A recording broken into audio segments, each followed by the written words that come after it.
Ayan, isang pinagpalang umaga po sa ating lahat. Ito kami ni Ate Maricar. Kami po ang host ngayon sa ating daily devotion. At ito ay sa aklat ng Efeso 2:3. Ayan, bago yan manalangin po tayo. Yes, Lord. Hallelujah, hallelujah. Pinupuri ka namin. Nadakila ka namin, Panginoon. Napakabuti mo, Panginoon. Maraming salamat, Panginoon. Pinili mo kami sa karamihan upang maglingkod sa iyo, Panginoon. Pinili mo kami upang kami ay makapaghayag ng iyong mabuting balita, Panginoon. Hallelujah, hallelujah. Serving you is our greatest word, Panginoon. Maraming salamat, Panginoon. Pagpalaan mo ang araw na ito, Panginoon. Lalong-lalo na aming mga mahal na pastor, Pastor Dong at Pastor May, na darating na mamaya po, Panginoon. Lord, samahan mo sila. Salamat, Panginoon, sa kanilang mga buhay, Panginoon. Iligtas mo sila kung saan sila naroon, Panginoon. Ang iyong protection, Panginoon, Lord. Lagi mo iyakap sa kanila, Panginoon. Maraming salamat, Panginoon. Gamitin mo aming mga labi, Panginoon, upang maging daluyan ng iyong pagpapala, Panginoon, sa oras na ito, Panginoon. Kaya, Lord, maraming salamat. Pinupuri ka namin, Panginoon, at lahat ng manonood na yung araw na ito ng live sa daily life sharing, Lord. Pagpalain niyo po, Panginoon, anuman ang kanilang mga pinagdaraanan, Panginoon, anuman ang kanilang sitwasyon ngayon, Panginoon, Lord, kaya mo ito pagtagumpayan, Panginoon. And if God is with us, who can be against us? Sabi mo sa iyong salita, Panginoon. Yes, Lord, I can do all things through Christ who strengthens me, Panginoon. Kaya kami, Panginoon, ay narito, Panginoon. Walang sawang pupuri at magpapahayag na iyong mabubuting balita. Kaya samahan niyo po kami sa aming pag-awit. Amen and amen. Amen. Kaya patuloy po kami magbibigay ng aming papuri pagsamba sa Panginoon. Hininga ng Diyos na hindi kami magsasawa, na ikaw ay aming purihin, aming sambahin sa Espiritu at katotohanan. Amen. Sa umaga pagkagising, ngalan mo'y pupurihin, puso ko'y laging mayaman para sa'yo. Lagi kong nararanasan, katapatan mo walang hanggan, pag-ibig mo'y laging sariwa sa araw-araw. Di ako magsasawang purihin ka. Puso't lakas, minamahal kita. Laging aawitin pag-ibig mo sa akin, Panginoong Yesus, purihin ka.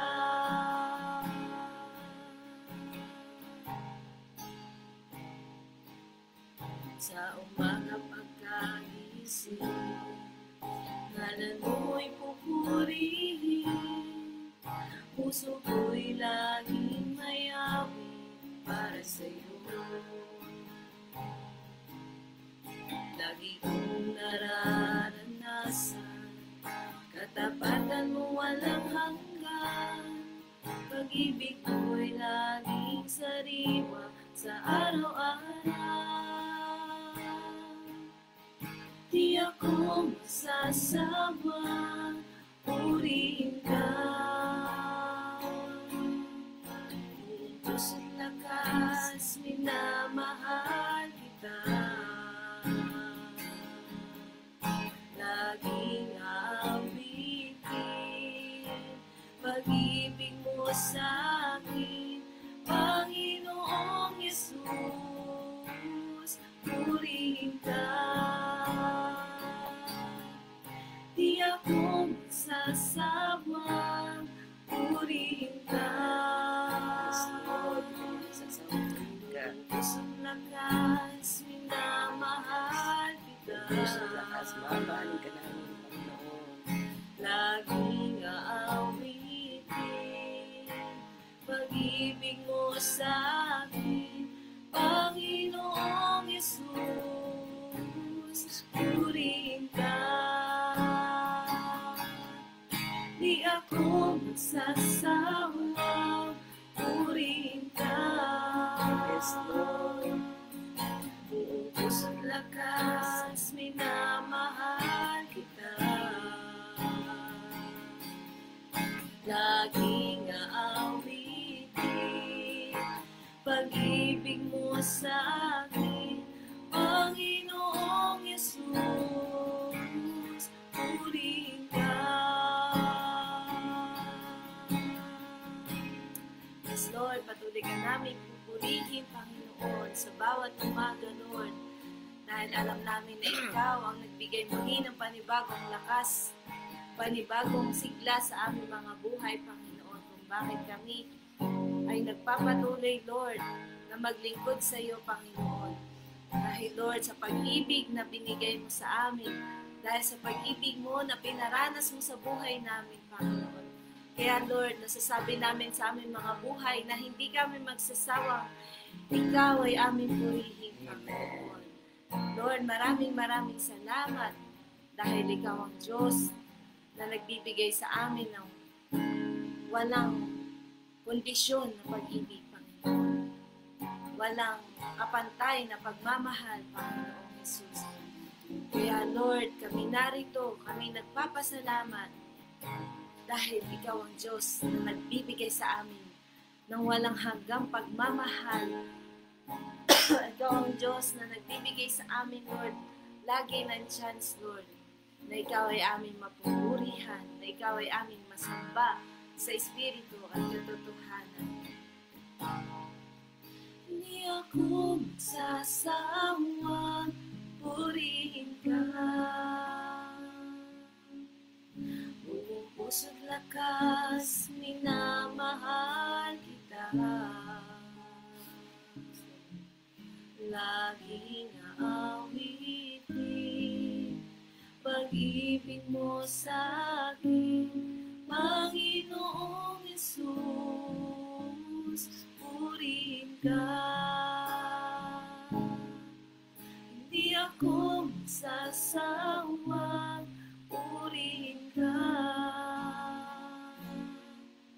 Buong puso't lakas, minamahal kita. Laging aawitin pag-ibig mo sa'kin, Panginoong Yesus, purihin ka. Ayaw kong magkulang ng kapangyarihan mo. Ayaw kong magkulang ng kabanalan mo. Jesus, dakila ka.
tanging sandigan ko.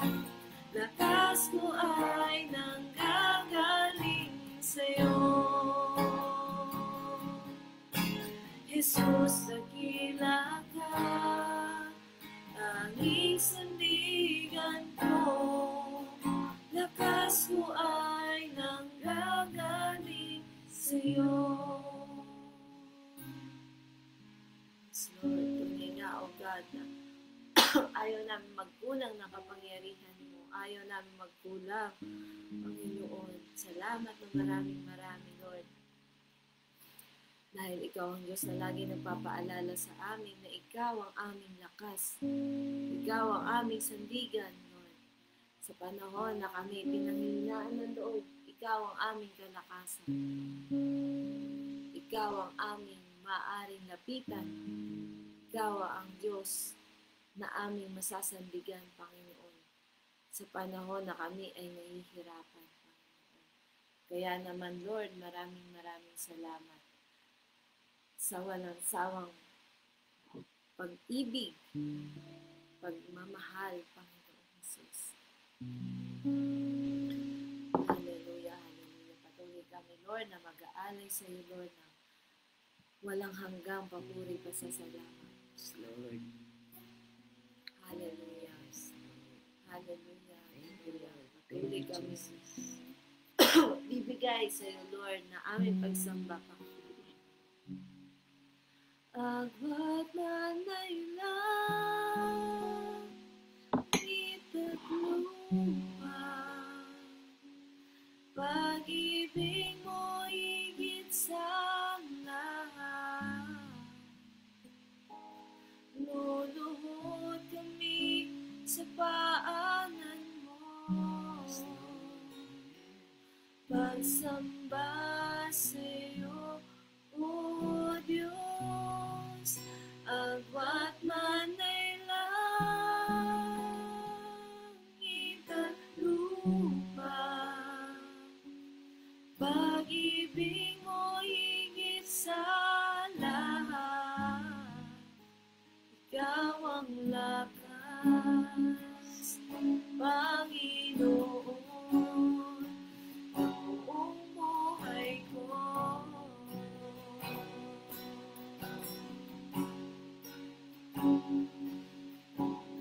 Ikaw ang aking kalakasan, Diyos na aking sandigan. Kahit mayroong pagsubok, walang makapaghihiwalay, walang makapagpatay sa pag-ibig mo.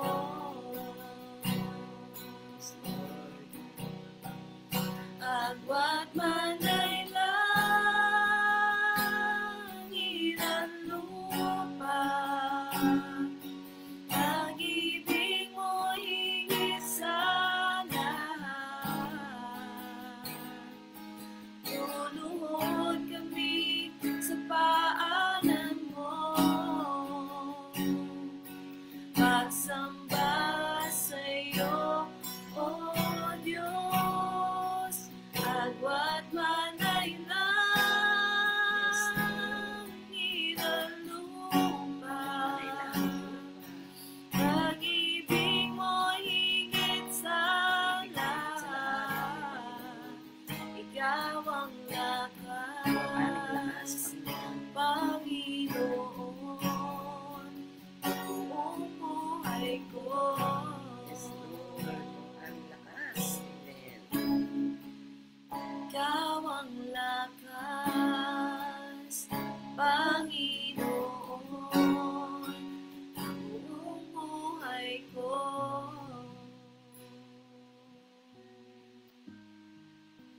Ikaw ang lakas, Panginoon, ng buong buhay ko. Yes, Lord. Maraming salamat, Panginoon, sa umaga ito. Nawa, Lord, sa aming pagbubulay na iyong salita, Panginoon, Ikaw ang aming patuloy na maitaas, Panginoon.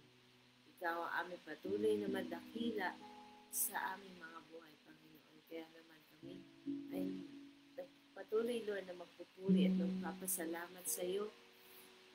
Kaya, Lord, lahat ng papuri, parangal at pagsamba ay tanging sa iyo lamang, Panginoon. In Jesus' name, Amen and amen. Ayan. Isang pinagpalang araw po. Kahit po kami ay minamalat, talagang tuloy-tuloy lang ating paglilingkod sa ating Panginoon.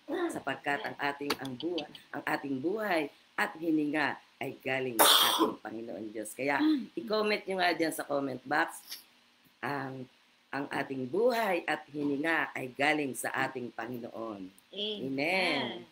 Ayan, magandang morning ulit sa ating lahat. Ate Marie, pwede ka naman bumati dyan. Ayan, magandang umaga po sa lahat ng ating mga kaabangers at sa lahat po ng mga kaibigan natin na hindi pa po natin na-invite. Please share po natin ang ating daily life sharing upang mas marami pa po ang mapagpala sa pamagitan ng salita ng Diyos. Kaya naman, kung lahat po ng mga nanonood sa amin ngayon ay binabati po namin kayo ng isang napakaganda at pinagpalang umaga po sa inyong lahat. At nawa po ay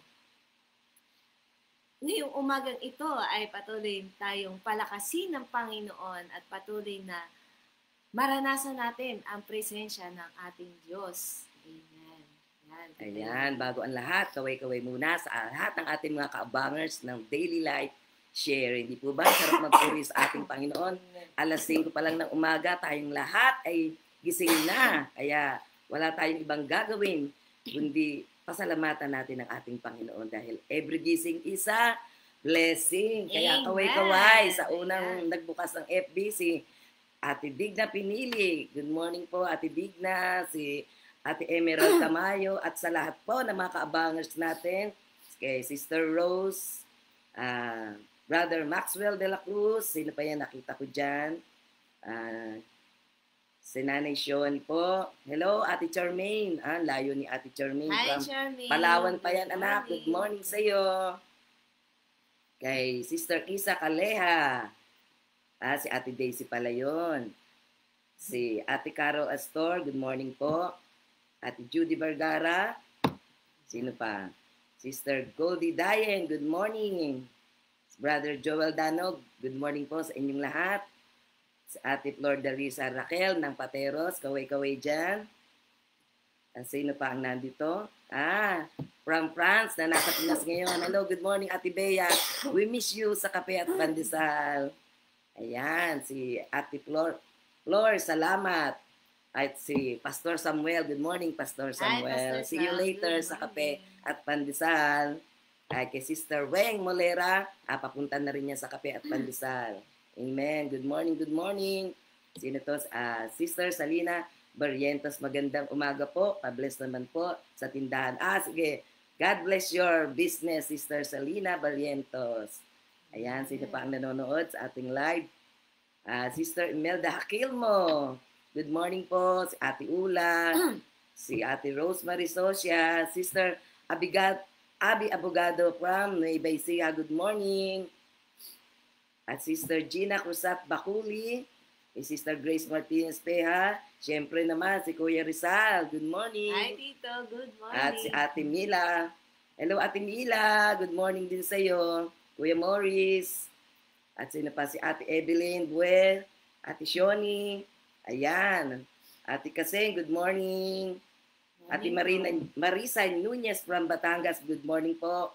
Kay Brother Arnolfo Balagad, good morning. Sino pa hindi namin nababate? Ate Judeline Alunday, good morning. Good morning din Sis Estelita Labore. Ayan. Sana wala tayong malampasan. Ayan, hello, good morning Ate Christy and Kuya Chris Adan. Ayan. Wala na ba? Ayan, Sister Sonia Mantilla, good morning po. And of course, good morning po, Pastor Roel. Kami naman po ngayon nandito ni Ate Hello, Marie. Pastor Ruel and Good morning Pastor po. Amaro. Yes, Good good morning morning. Naway samahan tayo ng ating Panginoon. Ayan. Bago ang lahat, siyempre ay, Lord, samahan mo po kami sa umagang ito. Samahan mo Amen. kami sa pagbasa namin ng iyong aklat sa Ephesians 2:3, Panginoon. Lord, bigyan mo kami ng wisdom, knowledge, and understanding na nagmumula sa iyo, Panginoon. Gamitin mo aming labi, Panginoon, upang maging daluyan ng iyong biyaya, Panginoon. Let your will be done, Panginoon. Kaya naman sa umagang ito, start na tayo magbasa. Ayan, sige, ako po muna ang unang magbabasa. Ang sabi sa Efeso 2, patay, subalit muling binigyang buhay. Efeso 2:1, noong unay patay kayo dahil sa inyong mga pagsuway at mga kasalanan. Verse 2, sinusunod ninyo noon ang masamang takbo ng mundong ito at napailalim kayo sa pinuno ng mga kapangyarihan sa himpapawid, ang espiritong naghahari sa mga taong ayaw pasakop sa Diyos. Verse 3, ang totoo, tayong lahat ay dati ring namumuhay ayon sa pagnanasa ng ating laman at sumusunod sa mga hilig ng katawan at pag-iisip. Kaya't sa ating likas na kalagayan, kabilang tayo sa mga taong kinapupuotan ng Diyos. Verse 4, subalit, napakasagana ng habag ng Diyos at napakadakila ng pag-ibig niya sa atin. Tayo'y binuhay niya kasama ni Kristo noong tayo'y mga patay pa dahil sa ating pagsuway. Naligtas nga kayo dahil sa kanyang kagandahang loob. Dahil sa ating pagkikipag-isa kay Kristo Jesus, tayo'y muling binuhay na kasama niya upang mamunong kasama niya sa kalangitan. Verse 7, ginawa niya ito upang sa darating na mga panahon ay maipakita niya ang di masukat na kasaganaan ng kagandahang loob sa kabutihan niya sa atin sa pamamagitan ni Kristo Jesus. Verse 8, sapagkat dahil sa kagandahan ng loob ng Diyos, kayo ay naligtas sa pamamagitan ng pananampalataya at ito'y kaloob ng Diyos at hindi mula sa inyong sarili. Verse 9, hindi ito bunga ng inyong mga gawa, kaya't walang maipagmamalaki ang sino man. Verse 10, kung ano tayo ngayon ay gawa ng Diyos at sa pakikipag-isa natin kay Kristo Jesus ay nilikha niya tayo para sa mabubuting gawa na inihanda niya noong una pa man upang gawin natin ito. Pinag-isa kay Kristo. Verse 11, kaya't alalahanin ninyo ang dati ninyong kalagayan. Kayo'y ipinanganak ng mga hintil at dituli, ang tawag sa inyo ng mga Hudyo. Ang mga Hudyo naman ay tinatawag na mga tuli dahil sa ginagawa sa kanilang katawan. Verse 12, noong panahong iyon, hiwalay kayo kay Kristo, hindi kabilang sa bayang Israel, at hindi saklaw ng tipan na nababatay sa mga pangako ng Diyos. Nooy nabubuhay kayo sa mundo ng walang pag-asa at walang Diyos. Verse 13, ngunit ngayon, dahil sa inyong pakikipag-isa kay Kristo Jesus, kayo na dati malayo ay inilapit sa pamamagitan ng dugo ni Kristo. Sapagkat si Kristo mismo ang nagbigay sa atin ng kapayapaan dahil pinag-isa niya ang mga Hudyo at mga Hentil sa pamamagitan ng kanyang katawan. Giniba niya ang pader ng alitan na naghihiwalay sa atin. Verse 15, pinawalang bisa niya ang kautusan, kasama ang mga utos at mga alituntunin nito upang mula sa dalawang lahi ay makalikha siya ng isang bagong bayan na nakikipag-isa sa kanya at sa gayon ay magkakaroon ng kapayapaan. Verse 16, sa pamamagitan ng kanyang kamatayan sa krus, winakasan niya ang kanilang alitan. Pinagkasundo sila sa Diyos at pinagbuklod sa iisang katawan. Verse 17, naparito nga si Kristo at ipinangaral niya sa lahat ang magandang balita ng kapayapaan sa inyong mga hintil na nooy malalayo at sa mga Hudyo na malalapit. Verse 18, dahil kay Kristo, tayong lahat ay nakakalapit sa Ama sa pamamagitan ng iisang Espiritu. Verse 19, sa makatuwid, Hindi na kayo mga dayuhan o taga-ibang bansa, kundi mga kababayan na ng mga hinirang ng Diyos at kabilang sa kanyang sambahayan. Verse 20, tulad ng isang gusali, kayo'y itinayo sa pundasyong inilagay ng mga apostol at ng mga propeta, na ang mga batong panulukan ay si Kristo Jesus. Verse 21, sa pamamagitan niya, ang bawat bahagi ng gusali ay nagkakaugnay-ugnay at nagiging isang templo na nakatalaga sa Panginoon.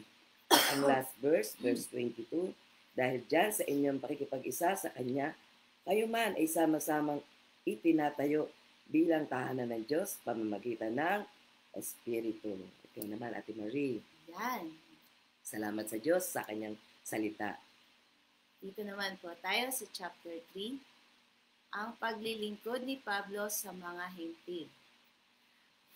Kaya nga, akong si Pablo ay naging bilanggo dahil kay Kristo Jesus, alang-alang sa inyong mga hentil. Marahil ay nabalitaan na ninyo na dahil sa kagandahang loob ng Diyos ay pinagkatiwalaan niya ako ng tungkuling ito para sa inyong ikabubuti. Ipinahayag sa akin ng Diyos ang kanyang lihim na plano. Maikli lamang ang naisulat ko sa inyo tungkol dito.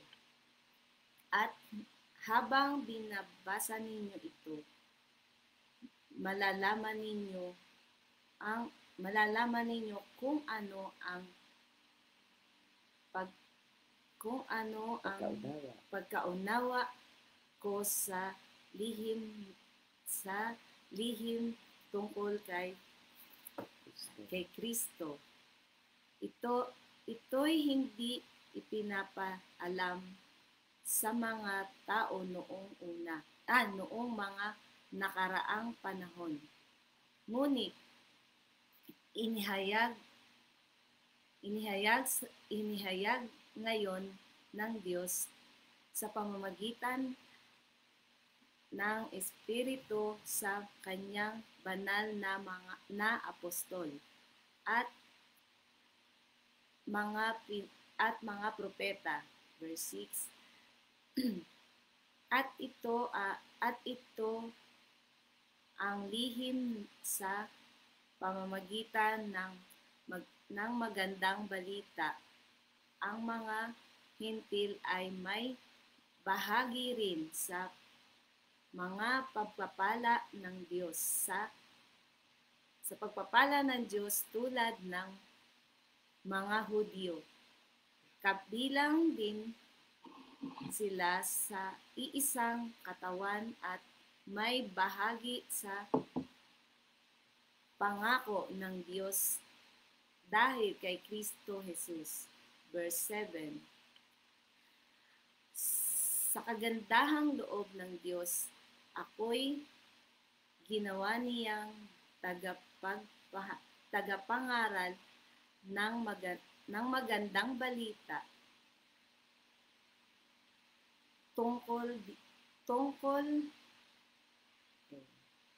tungkuling ito'y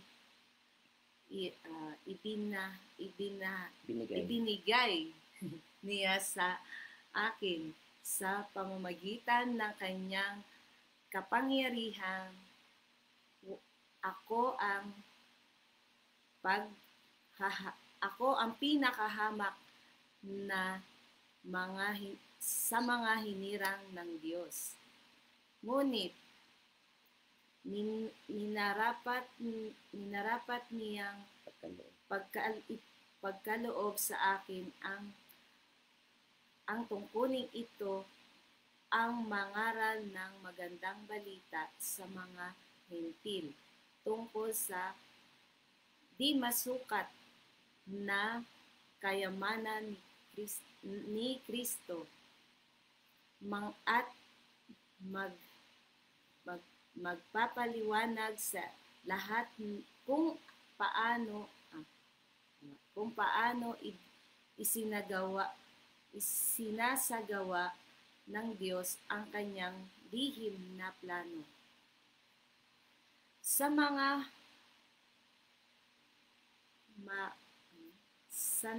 mga nakaraang panahon ay inilihim ito ng Diyos na lumikha ng lahat ng bagay. Ginawa niya ito, verse 10, ginawa niya ito upang sa pamagitan ng iglesia ay maipakilala ngayon sa mga pinuno at mga makapangyarihan sa sangkalangitan ang walang hanggang karunungan ng Diyos na nahahayag sa iba't ibang paraan. Ito'y alinsunod sa kanyang layunin bago pa man likhain ang sanglibutan. Tinupad niya ang layuning ito sa pamagitan ni Kristo Jesus ayon na ating Panginoon. Verse 12. Dahil sa ating pakikipag-isa at pananalig sa Kanya, makakalapit tayo sa Diyos ng may pagtitiwala at panatag na loob. Kaya't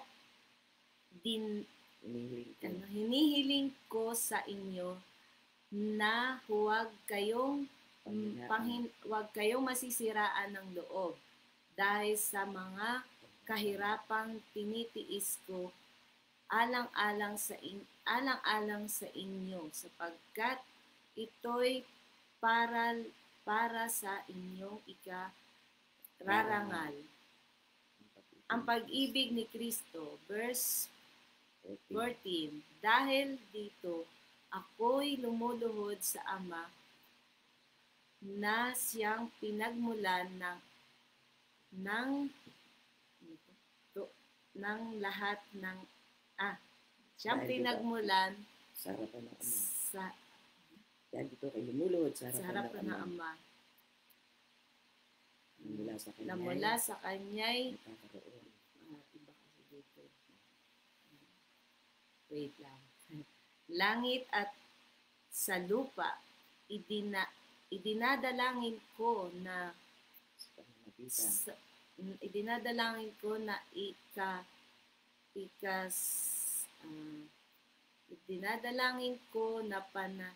palakasin niya ang inyong buhay espiritual ayon sa kanyang kayamanan at kadakilaan sa pamamagitan ng kanyang espiritu.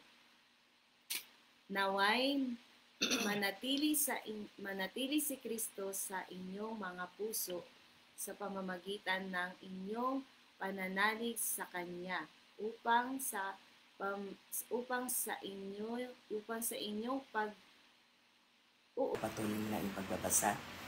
Yan, tuloy po natin. Verse 17.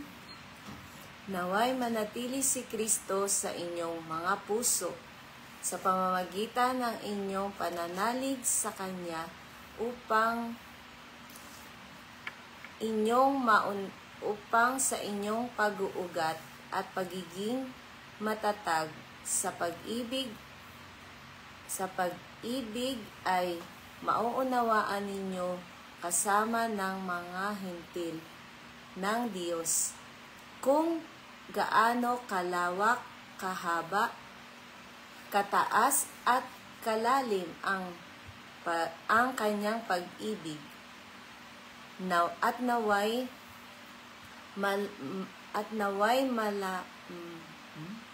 naway malaman ninyo ang pag-ibig ni Kristo na hindi kayang abutin ng pag-iisip At sa gayoy, ng pag-iisip at upang kayo'y puspos kayo. lubos na hindi ba dito lubos sa kanya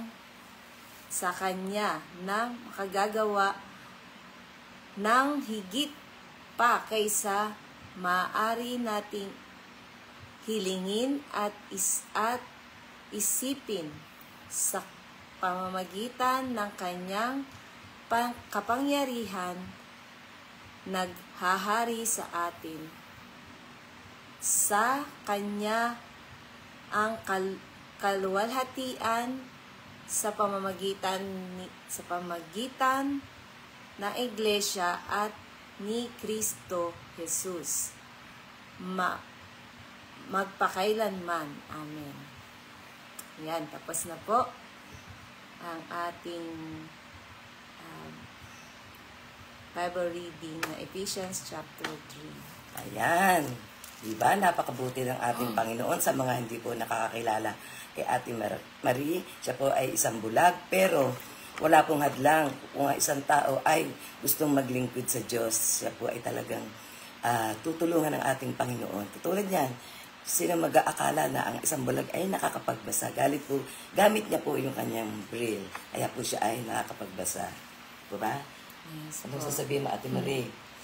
Saan? Saan? Hindi, yung sa, kasi iba nagtataka na nakapagbasa ka. Ito po ay Bible na nababasa namin sa pamagitan ng pag-touch ng aming mga finger. Yan. Ayan. Yun po ang way ni Lord para kami din po ay makasabay sa inyo. At kaya rin namin sumabay sa mga high-tech technology. Ayan. Yes. Katulad ng computer. Pero hindi lang po kasi ako nakapag-aral nun. Kaya, lang po ako, braille. Amen. Maraming salamat sa buhay mo, Ate Marie. Ayan. Ang sabi dito sa Ephesians 2, himay-himayin natin. Sabi nga sa Ephesians 2:1, nung unay patay kayo dahil sa inyong mga pagsuway at mga kasalanan, sinusunod ninyo noon ang masamang takbo ng mundong ito at napailalim kayo sa pinuno ng kapangyarihan sa himpapawid. Ang Espiritu naghahari sa mga taong ayaw pasakop sa iyo. Ito tayo noon di ba Ate Marie? Tayo ay patay sa ating pananampalataya nung tayo ay hindi pa tayo nakakakilala kay Kristo, tayo ay makasalanan, sinusuway natin lahat ng kanilang utos. Una-una na sa ating mga magulang. Tayo po ay, kahit inuutusan tayo, ako rin nung maliit pa ako, pag ako inuutusan, hindi pa ako sumusunod. At salamat sa Diyos dahil tayo po ay tinuturuan ngayon ng ating mga lingkod ng Diyos. Lalo na yung sa Ephesians 6:1-3 na paggalang sa ating mga magulang ay talaga pa yun po dapat ang ating gagawin at ituturo sa ating mga anak ang paggalang at pagsunod sa ating mga magulang sapagkat yun po ang unang utos na may kalakip na pangako. Ano ang pangako? Ikaw ay lalawig at hahaba. Ikaw ay lalawig at gaganda ang buhay mo sa mundong ito. Kaya napakabuti po talaga ang pagsunod sa ating mga magulang. At sabi naman dito sa verse 3, at totoo tayong lahat ay dati ring namumuhay ayon sa pagkanasa ng ating laman at sumusunod sa mga hilig ng katawan at pag-iisip. Kaya sa ating likas na kalagayan, kabilang tayo sa mga taong kinapupuotan ng Diyos. Yes, talagang tayo ay mabibilang sa mga taong kinapupuotan ng Diyos dahil tayo ay makalaman pa, sinusunod natin ang mga hilig ng ating laman. Hindi natin sinusunod ang utos ng ating Panginoon, yung ating mga lumang buhay noon na ako tulad ko noon, panay ang mall ko, panay ang pasyal, akala ko yun ang makakapagdulot sa akin ng kasiyahan. Yung pala, hindi pala yun ang makakapagdulot ng kasiyahan at hindi tayo kaluluguran ng ating Panginoon sa ating mga pinagagawa na makalaman. Pero ang sabi ng ating Panginoon sa verse 4, subalit napakasagana ng habag ng Diyos At napakadakila ng pag-ibig niya sa atin. Tayo'y binuhay niya kasama ni Kristo noong tayo'y mga patay pa sa ating mga pagsuway. Naligtas nga kayo dahil sa kanyang kagandahang loob. Dahil sa ating pakikipag-isa kay Kristo Jesus, tayo'y muling binuhay na kasama niya upang mamunong kasama niya sa kalangitan. Ginawa niya ito upang sa darating na mga panahon ay maipakita niya ang di masukat na kasaganaan ng kanyang kagandahang loob sa kabutihan niya sa atin sa pamamagitan ni Kristo Jesus. At tunay na talaga naman tayo ay naligtas dahil sa biyaya ng ating Panginoon at hindi sa ating mga gawa. Kaya tayo ay dapat magpasalamat sa ating Panginoon sa masaganang habag na inibigay niya sa atin. Tayo ay hindi niya nilampasan. Tayo ay iniligtas niya.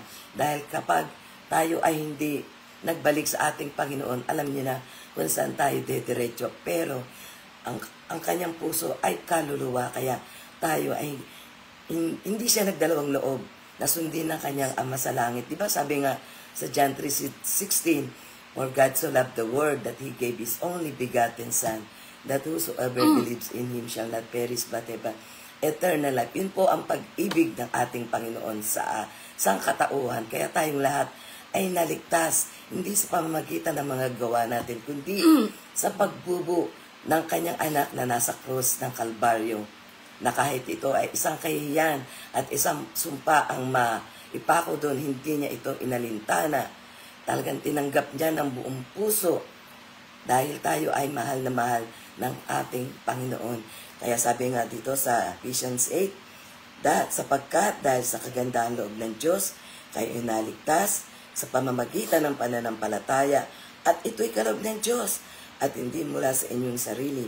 Hindi bunga ito ng inyong mga gawa, kahit walang may pagmamalaki ang sino man. Kaya yung mga ginagawa natin sa kape at pandesal, tuwing sol, hindi po yun ang makapagliligtas sa atin, kundi ang masaganang habag ng ating Panginoon sa ating mga buhay. Hindi sa ating mga gawa tayo ay niligtas.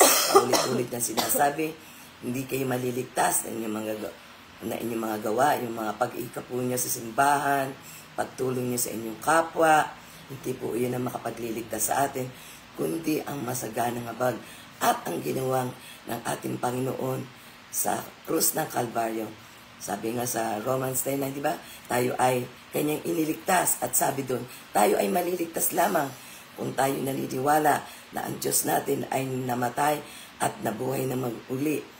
Kaya tayo po ay mapalad dahil tayo ay kinilala natin ang ginawa ng ating Panginoon doon sa krus ng Kalbaryo. Kaya tayo ay malaya na.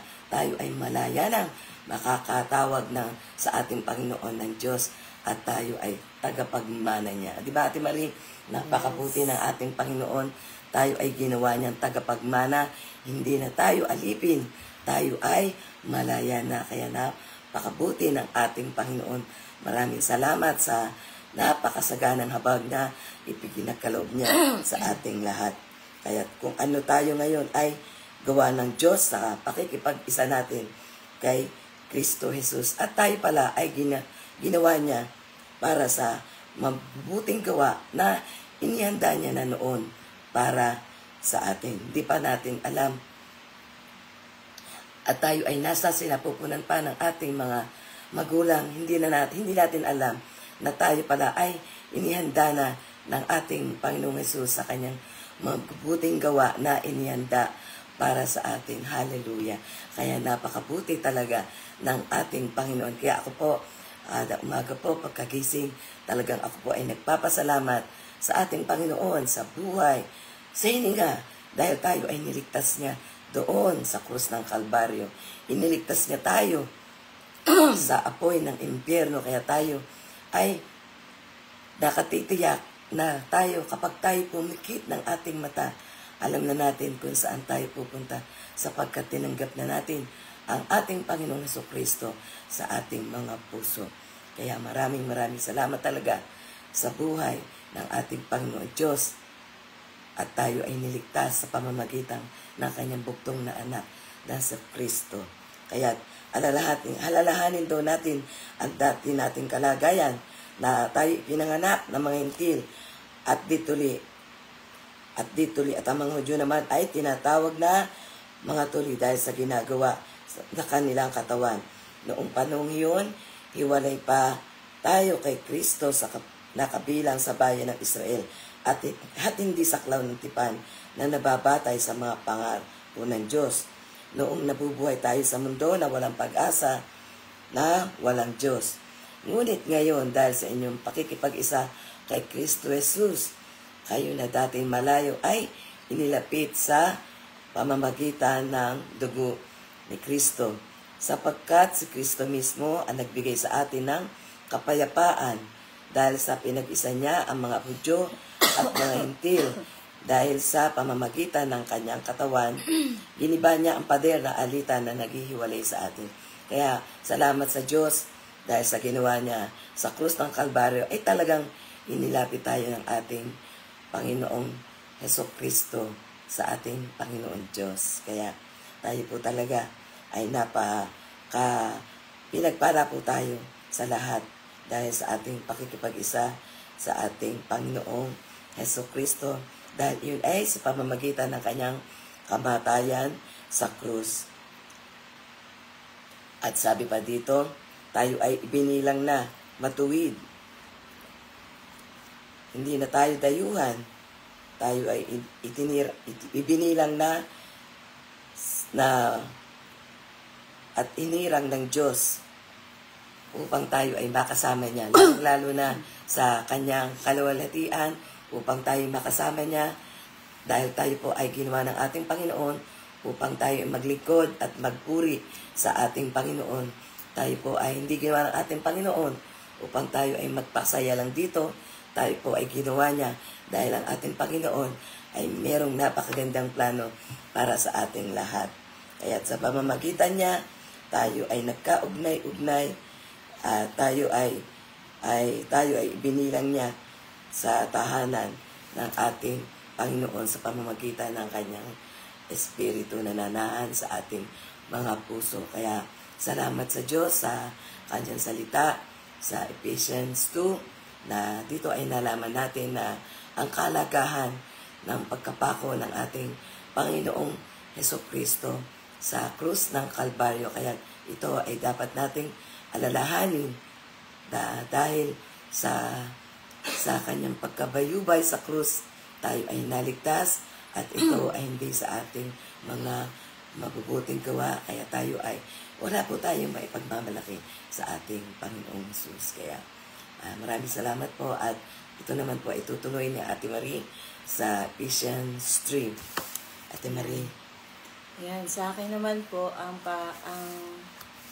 talagang nagrema sa puso ko. Grabe yung ni Pablo, pagmamahal niya at paglilingkod niya sa Panginoon na makikita po natin na kahit siya ay nakabilanggo, hindi niya inisip yung kanyang sarili. Ang inisip niya pa rin ay tayo, mga hintil pa rin. Kumbaga, wala sa puso niya, wala siya sa sarili niya talaga na nararamdaman, wala siya doon sa sarili niya na dapat hindi na siya mag-aano kasi 'di ba nakabilanggo siya, pero grabe yung puso niya talaga na maibahagi pa rin ang salita ng Diyos. Saka kahit na siya ay nakabilanggo, gumagawa talaga siya ng paraan para maipahayag niya sa mga taga-Efeso itong salita ng Diyos na nais ipahatid ng Panginoon sa pamagitan ng kanyang buhay, no? Na idinadalangin niya pa rin kahit na siya yung nandoon sa loob ng kulungan. Tayo, wala pa tayo sa mga ganong punto ng ating paglilingkod.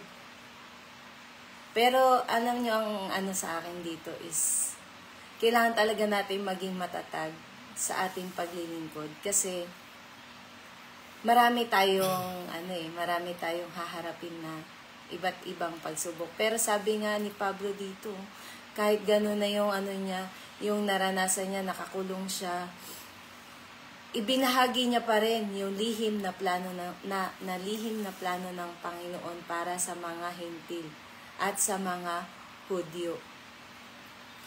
At alam ko, kabilang tayo dito dahil tayo ay isa sa mga nilikha ng ating Panginoon. Kaya mapalad tayo na isa tayo sa mga nakakarinig ng salita ng Diyos, isa tayo sa mga nakakabasa nito. At talagang grabe yung pagmamahal ni Paul sa mga tao. Kahit na siya yung nandoon sa kahirapan na kanyang tinitiis. Sabi nga niya, siya yung isa sa pinakahamak na lingkod ng Diyos, pero hindi niya inalintana yung pagiging hamak na yun upang hindi din siya makapaglingkod. Dahil syempre alam naman po natin ang lumang buhay ni Pablo, siya ay isa sa mga, diba, isa po siya sa mga persecutor ng ating Panginoon. Pero nung na-encounter niya ang Panginoon, grabe naman po talaga. Kahit na ano na yung nararanasan niya, makulong siya, nahagupit siya. Ang dami niya nang na-experience. Pero grabe yung inilagay na pagmamahal, ang pag-ibig ng Diyos sa Kanya. Hindi natin, wala pa tayo sa ganong estado ng ating paglilingkod. Pero grabe yung nakakahamon po mga kapatid yung buhay ni Paul. Sa ating mga naglilingkod sa Panginoon. Sa panahon ngayon, kung i-relate natin yung buhay ni Paul, wala pa po tayo doon sa ganong sitwasyon ng buhay natin, ng paglilingkod. Kaya habang wala pa po tayo doon, dahil sa nababasa natin na salita ng Diyos, kailangan talaga po nating manatili. Manatili tayo sa pag-ibig ng Diyos, manatili tayo na maging matatag sa ating paniniwala, at manatili lagi si Kristo sa ating mga puso, anuman yung mga haharapin natin na sitwasyon ng buhay natin. Nawa, laging si Lord pa rin yung manatili sa puso natin. Magagawa po natin yun kapag lagi tayong babalik sa salita ng Diyos na tumimo sa puso natin, yung mga promises ni Lord sa puso natin. Kaya nga si Paul, sabi niya sa verse 14, ako'y lumuluhod sa Ama. Sino ang niluluhod niya sa Ama? Tayo yun. Tayo yung idinadalangin niya sa Diyos. Na naway maging matatag tayo, naway manatili. Ito nga yung pinapanalangin niya. Naway manatili si Kristo, ang pag-ibig ni Kristo sa puso natin. Amen. Manatili ang pag-ibig ng Diyos. Maging malakas tayo. At sabi nga niya, at naway palakasin ninyo ang inyong buhay espiritual. Yan yung sinasabi po niya dito. Sa atin na mga nakakapakinig ngayon, nakakapanood, patuloy po natin talagang saliksikin, patuloy po talaga nating palakasin ang ating buhay espiritual sa pamamagitan ng pagninilay, pagbubulay-bulay ng salita ng Diyos. Sabi nga kasi, di ba, day and night kailangan talaga nating pagnilayan ang salita ng Diyos. Hindi lamang kung kailan natin gustong magbasa, kundi talagang maging lifestyle po nawa natin ang pagbabasa ng salita ng Diyos. Dahil ang salita po ng Diyos ang nagiging kalakasan natin. At sabi po sa last verse po, isamari ko na lang po kasi wala na po tayong oras. Sa Kanya na makagagawa ng higit pa kaysa sa ating mga iniisip. So, ang Panginoon po talaga, kapag tayo nagtiwala sa Panginoon, magagawa niya talaga sa buhay natin yung mga sa tingin natin ay napaka-imposible, na sa tingin natin ay parang hindi natin magagawa.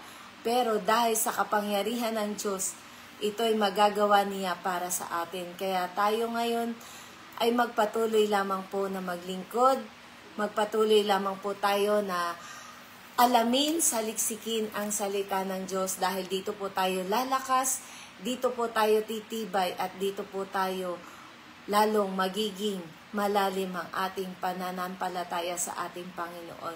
Na maniwala po tayo na ang gawa ng Diyos ay exceedingly and abundantly. Yan, in English ko na po. Amen. Amen. Kaya galing naman ang ating Panginoon. Maraming salamat sa buhay mo. At Maricar, talagang hindi hadlang ang kapasanan upang tayo ay makapaglingkod sa ating Panginoon. At ayun, Ate Marie, magkukos na tayo dahil tayo ay alas 6 na po. Kami po ay magpapaalam na at maraming salamat sa ating Panginoon. Bago po tayo magpaalam, ate. Sige. Manalangin po muna tayo. Sige. Ako na po magpa-closing. Nawa po tayong lahat ay napagpala ng salita ng Diyos sa umagang ito. Tayo po ay manalangin. Lord, maraming po salamat sa mga salita po na aming napagbulay-bulayan. Lord, di man namin naihayag lahat ito, subalit alam namin na ang bawat isa ay may kanya-kanyang kapahayagan Amen. sa kanilang pagbabasa ng salita mo, O God. Salamat, Lord, nawa ang bawat isa ay napalakas, na nawa ang bawat isa ay nahamon, na lalo kaming magpatuloy na maglingkod sa inyo dahil, Lord, kung paanong si Paul ay naglingkod ng lubos-lubos para sa iyo, para ikaw ay maparangalan niya. Nawa ikaw din ay maparangalan din namin patuloy sa aming mga buhay, O God. At sa araw na ito, nawa ay maging lakas namin ang salita mong ito na aming napagnilayan, na anuman ang aming haharapin, Lord. Salamat po, Ama, sa pagsama mo sa amin sa buong maghapong ito. Nawa, Lord, sa bawat paghakbang na aming mga paa, patuloy mo po kami ingatan, gabayan sa aming mga kanya-kanyang pupuntahan, at sa aming mga kanya-kanyang assignment na pinapagawa mo, O God. Ang pagsama mo nawa ang aming mararanasan patuloy at makita ka sa aming mga buhay ng sino man makakasalumuhan namin. Nawa magiging pagpapala ang buhay namin sa iba, Panginoong Jesus. Patuloy na binabalik lamang namin sa inyo ang maingat na papuri, parangal at pagsamba. In Jesus' name, Amen. Maraming salamat po sa inyong lahat at i-like lamang po natin ito at patuloy natin ibahagi ang salita ng Diyos. Yan, Ate Yogi. Yan, maraming salamat po sa lahat po na nakasama natin sa umagang ito. Talagang tayo po ay pinagpala po sa salita ng Diyos na ating narinig ngayong araw na ito. Baunin po ito ninyo sa maghapong ito at tunay na ang ating Panginoon lamang talaga ang dapat na tumira sa ating mga puso, ang kanyang salita lamang, ang ating pagnilay-nilayan sa araw at gabi. Amen po. Maraming salamat po. And God bless us all. Bye. Bye.